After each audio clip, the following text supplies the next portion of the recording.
May 7, 1955. Born on Christmas Day in 1903, George Washington Lee was raised in poverty-stricken Mississippi. His mother was illiterate and worked on a plantation. His stepfather was abusive.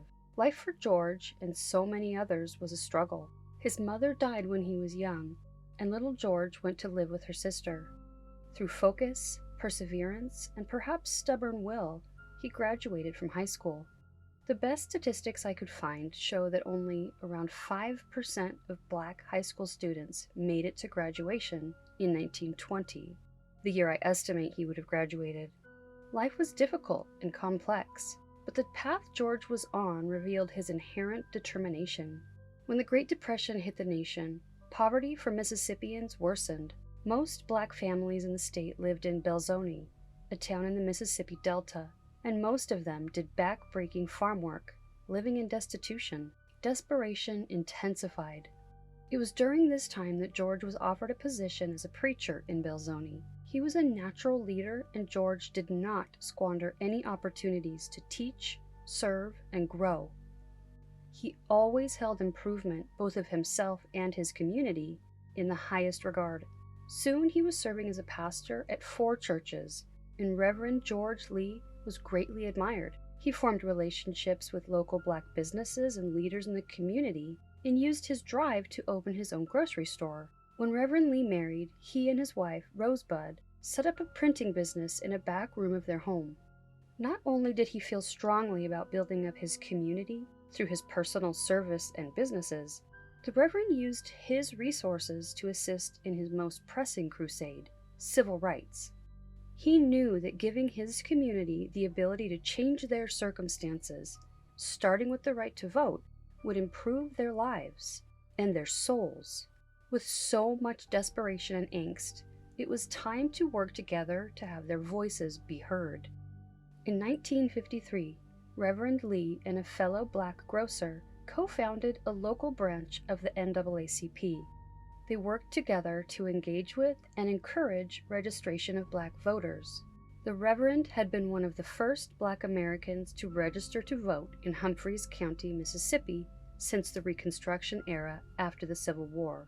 1954 was a landmark year for equal rights, when the U.S. Supreme Court ruled on Brown v. Board of Education. That ruling essentially overturned the 1896 Plessy v. Ferguson ruling, sometimes better known as the separate but equal ruling. The Plessy case said that as long as the schools were equal in quality, then segregation didn't violate the Equal Protection Clause of the 14th Amendment. Separate but equal and equal in quality was more akin to out of sight, out of mind. Those who wanted segregation were not concerned with quality in black schools. Brown v. Board of Education, however, declared that racial segregation in schools was unconstitutional, even if the segregated schools were equal in quality, which they weren't. The Supreme Court decision affirmed that separate educational facilities are inherently unequal. So after 58 years of educational segregation and equal quality in name only, the door was at last opened to integrated schooling. The following year, in 1955, Reverend Lee's efforts led to registering nearly all of Humphreys County black voters. But there were those who were still fixated and indignant about the Brown v. Board of Education decision, and who were aggressive in their attempts to quash black voters. Names of black registered voters were put on a list which was circulated to white businessmen. Those on the list were, in turn, fired from their jobs, denied credit, their rent was raised, and their cars and property were vandalized.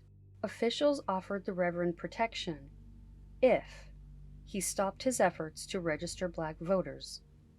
But that was not an option for him.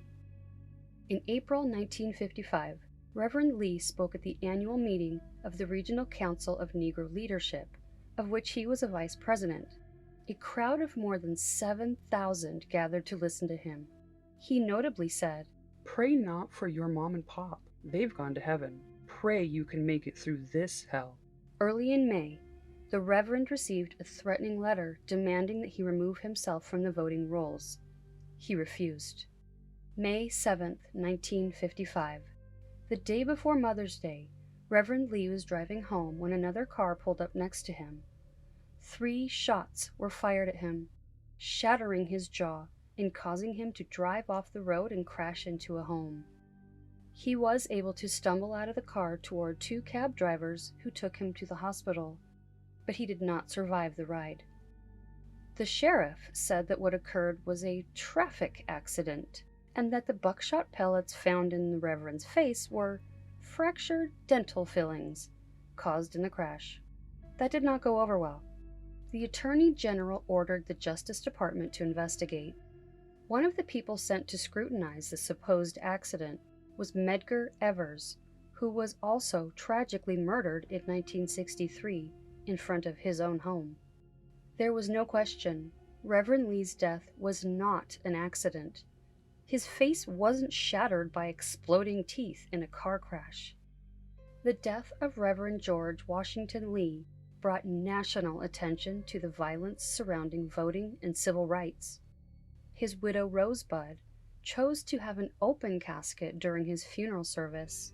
She wanted the world to see what really happened. She wanted to show the senseless suffering he endured. Only 3 months later, in a nearby town, the mother of young Emmett Till chose to do the same thing, leaving open the casket of her 14-year-old boy. Reverend Lee is largely overlooked in the history of civil rights, but his overcoming poverty, personal service, perseverance in business, push for the black vote, encouragement, and strengthening his peers served as a catalyst for many who followed.